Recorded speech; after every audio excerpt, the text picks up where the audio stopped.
Hello, my name is Katie Matlack, and this is a rough draft of my final project. I have chosen to discuss the ways that humans have evolved by the means of eating habits, exercise practices, and lifestyle choices.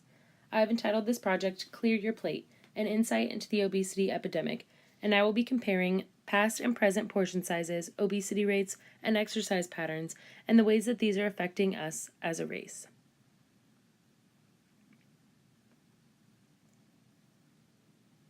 There are many factors that can lead to a person becoming obese. Sometimes it's heredity, sometimes it's exercise patterns, but nonetheless, food is always a factor. The hardest part about obesity is getting out of it.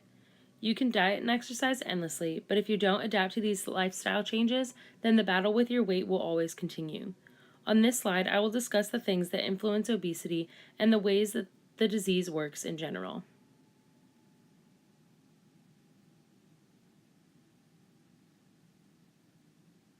When you go to an all-you-can-eat Korean barbecue place, they often charge you for leftover food. Sometimes this forces people to eat more than they can handle. If you were to eat at one of these places once a week, it could lead to an unhealthy lifestyle full of overeating and overall an increase in stomach size. While I do agree that getting your money's worth at these places is necessary, I often leave full of regret thinking about how much I have just eaten. On this slide, I will investigate the ploy behind the all-you-can-eat industry and how it is changing us as a society.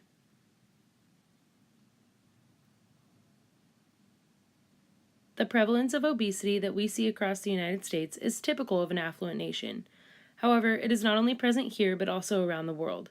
On this slide, I will explain the many ways that our culture, of the American people, has changed in the last 100+ years.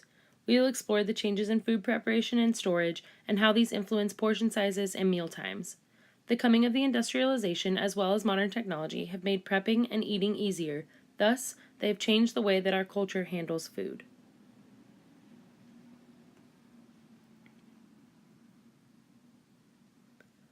Although overeating and obesity are not confined to California alone, the globe and the U.S. in general are too broad to categorize into a subject of this sort.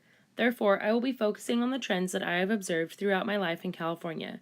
In my hometown, as I look back, I recall parents and friends constantly telling me to finish my food. We see this in restaurants nowadays too.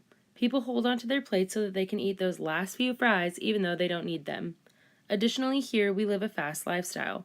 This prevents us the opportunity to realize when we are really full, and thus we end up eating too much.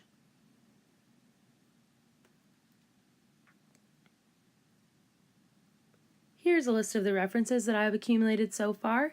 I appreciate any feedback that you have to offer, and I look forward to further developing this project. Thank you.